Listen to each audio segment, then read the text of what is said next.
നിങ്ങളോടുകൂടെ അങ്ങേ ആത്മാവോടും കൂടെ. വിശുദ്ധ മർക്കോസ് അറിയിച്ച സുവിശേഷം. കർത്താവേ, അങ്ങേക്ക് മഹത്വം. അക്കാലത്ത് യേശുവും ശിഷ്യന്മാരും കെസറിയ ഫിലിപ്പിയിലെ ഗ്രാമങ്ങളിലേക്ക് പുറപ്പെട്ടു. വഴിമധ്യേ അവൻ ശിഷ്യന്മാരോട് ചോദിച്ചു, ഞാൻ ആരാണെന്നാണ് ആളുകൾ പറയുന്നത്? അവർ പറഞ്ഞു, ചിലർ സ്നാപക യോഹന്നാൻ എന്നും, മറ്റു ചിലർ ഏലിയ എന്നും, വേറെ ചിലർ പ്രവാചകന്മാരിൽ ഒരുവനെന്നും പറയുന്നു. അവൻ ചോദിച്ചു, എന്നാൽ ഞാൻ ആരെന്നാണ് നിങ്ങൾ പറയുന്നത്? പത്രോസ് മറുപടി പറഞ്ഞു, നീ ക്രിസ്തുവാണ്. തന്നെക്കുറിച്ച് ആരോടും പറയരുതെന്ന് അവൻ അവരോട് കൽപ്പിച്ചു. മനുഷ്യപുത്രൻ വളരെയേറെ സഹിക്കുകയും ജനപ്രമാണികൾ, പ്രധാന പുരോഹിതന്മാർ, നിയമജ്ഞർ എന്നിവരാൽ തിരസ്കരിക്കപ്പെടുകയും വധിക്കപ്പെടുകയും 3 ദിവസങ്ങൾക്ക് ശേഷം ഉയർത്തെഴുന്നേൽക്കുകയും ചെയ്യേണ്ടിയിരിക്കുന്നുവെന്ന് അവൻ അവരെ പഠിപ്പിക്കുവാൻ തുടങ്ങി. അവൻ ഇക്കാര്യം തുറന്നു പറഞ്ഞു. അപ്പോൾ പത്രോസ് അവനെ മാറ്റി നിർത്തിക്കൊണ്ട് തടസ്സം പറയാൻ തുടങ്ങി. യേശു പിന്തിരിഞ്ഞു നോക്കിയപ്പോൾ ശിഷ്യന്മാർ നിൽക്കുന്നത് കണ്ട് പത്രോസിനെ ശാസിച്ചുകൊണ്ട് പറഞ്ഞു, സാത്താനെ, നീ എൻ്റെ മുൻപിൽ നിന്നും പോകൂ. നിന്റെ ചിന്ത ദൈവികമല്ല, മാനുഷികമാണ്. കർത്താവിൻ്റെ സുവിശേഷം.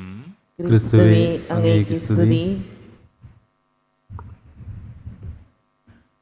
മിശിഹായിൽ ഏറ്റവും പ്രിയപ്പെട്ടവരെ, ഈശോ മിശിഹായ്ക്ക് സ്തുതിയായിരിക്കട്ടെ.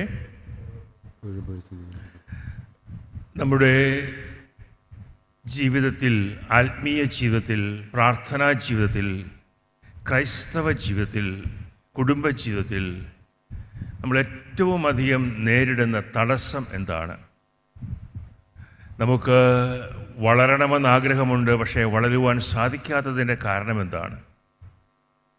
പ്രാർത്ഥനയിൽ ആഴപ്പെടണമെന്നും ദൈവസ്നേഹത്തിലായിരിക്കണമെന്നും ദൈവകൃപയിൽ എപ്പോഴും ജീവിക്കണമെന്നും ആഗ്രഹമുണ്ട്. എന്നാൽ അതിന് തടസ്സമായി നിൽക്കുന്നത് എന്താണ്? ഇന്നത്തെ സുവിശേഷം നമുക്ക് പറഞ്ഞ് മനസ്സിലാക്കി തരികയാണ്. എന്താണ് ഈ തടസ്സം? വളരെ വ്യക്തമായിട്ട് ഈശോ പറയുന്നു, നിൻ്റെ ചിന്ത ദൈവികമല്ല, മാനുഷികമാണ്. മാനുഷികമായി ചിന്തിക്കുമ്പോൾ നമുക്ക് വളരുവാൻ സാധിക്കുകയില്ല. മാനുഷികമായി ചിന്തിക്കുമ്പോൾ നമുക്ക് ദൈവത്തിലേക്ക് കൂടുതൽ അടുക്കുവാൻ, ആ ബന്ധത്തിൽ നിലനിൽക്കുവാൻ സാധിക്കുകയില്ല. നമ്മളെല്ലാവരും മനുഷ്യരാണ്. മാനുഷികമായിട്ടാണ് നമ്മളെല്ലാവരും പലപ്പോഴും ചിന്തിക്കുന്നത്. മാനുഷികമായിട്ട് ചിന്തിക്കുമ്പോൾ മറ്റുള്ളവരെ സ്നേഹിക്കേണ്ട ആവശ്യമൊന്നുമില്ല. എന്നെ സ്നേഹിക്കുന്നവരെ മാത്രം ഞാൻ സ്നേഹിച്ചാൽ മതി. എൻ്റെ കൂടെയുള്ളവരെ മാത്രം ഞാൻ അവർക്ക് കരുതൽ കൊടുത്താൽ മതി. മാനുഷികമായിട്ട് ചിന്തിക്കുമ്പോൾ ഞാൻ ആരോടും ക്ഷമിക്കണമെന്നോ എപ്പോഴും നല്ല ബന്ധത്തിലായിരിക്കണമെന്നോ ഒന്നും ആവശ്യമില്ല. അല്ലെങ്കിൽ മാനുഷികമായിട്ട് നമ്മൾ ചിന്തിക്കുമ്പോൾ വിശുദ്ധിയിൽ ജീവിക്കണമെന്നൊന്നും അതിലൊന്നും വലിയ കാര്യമില്ല. എൻ്റെ സ്വന്തം ഇഷ്ടമനുസരിച്ച്, എൻ്റെ സ്വന്തം താല്പര്യങ്ങൾക്ക് വേണ്ടി, സ്വന്തം സുഖങ്ങൾക്ക് വേണ്ടി, എവിടെയെല്ലാം എനിക്ക് സന്തോഷം കിട്ടുമോ, സുഖം കിട്ടുമോ, അതിൻ്റെ പിന്നാലെ ഓടിക്കൊണ്ട് ജീവിക്കുക. ഇതൊക്കെയാണ് മാനുഷികമായിട്ടുള്ള ജീവിതം. എന്നാൽ ദൈവികമായിട്ട് ജീവിക്കുമ്പോൾ എന്താണ്? സ്നേഹിക്കുവാൻ വേണ്ടി മാത്രം, മറ്റുള്ളവരെ ശുശ്രൂഷിക്കുക, എളിമപ്പെടുക, എന്നേക്കാൾ വലിയവനായി വലിയവളായി മറ്റയാളെ കാണുക. ദൈവികമായിട്ട് ചിന്തിക്കുമ്പോൾ ദൈവത്തിൻ്റെ ഇഷ്ടം മാത്രം എനിക്ക് മതി എന്ന് ഏറ്റുപറഞ്ഞ് അതിൽ ജീവിക്കുക, വിശുദ്ധിയിൽ ജീവിക്കുക. ഇതാണ് ദൈവികമായിട്ടുള്ള ജീവിതം.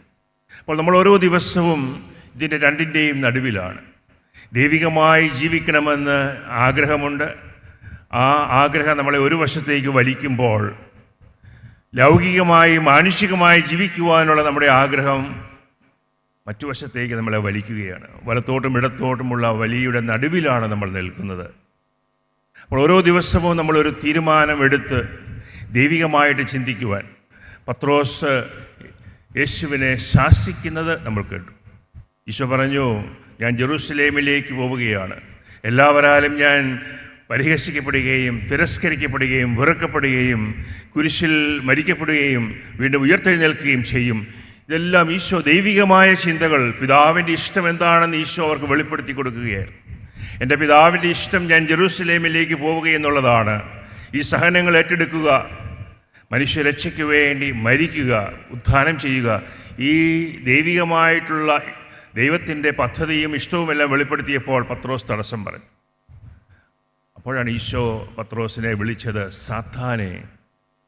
സാത്താൻ നമ്മുടെ ജീവിതത്തിൽ തടസ്സങ്ങൾ സൃഷ്ടിക്കുന്നത് എന്തും നമ്മുടെ ജീവിതത്തിലെ സാത്താനാണ്. ദൈവികമായിട്ടുള്ള ചിന്തകൾക്ക് തടസ്സമായി നിൽക്കുന്ന വ്യക്തികൾ, വസ്തുക്കൾ, സാഹചര്യങ്ങൾ, ഇതെല്ലാം നമ്മുടെ ജീവിതത്തിലെ സാത്താനാണ്. അതിനെ നമ്മൾ തിരിച്ചറിയണം. ആരാണോ വിശുദ്ധിയിൽ ജീവിക്കുന്നതിന് എൻ്റെ ജീവിതത്തിൽ തടസ്സമായി നിൽക്കുന്നത്, അതെൻ്റെ ജീവിതത്തിലെ സാത്താനാണ്. ഒരുപക്ഷേ നമ്മളേറ്റവും അധികം സ്നേഹിക്കുന്ന ഒരു വ്യക്തിയായിരിക്കാം സാത്താൻ.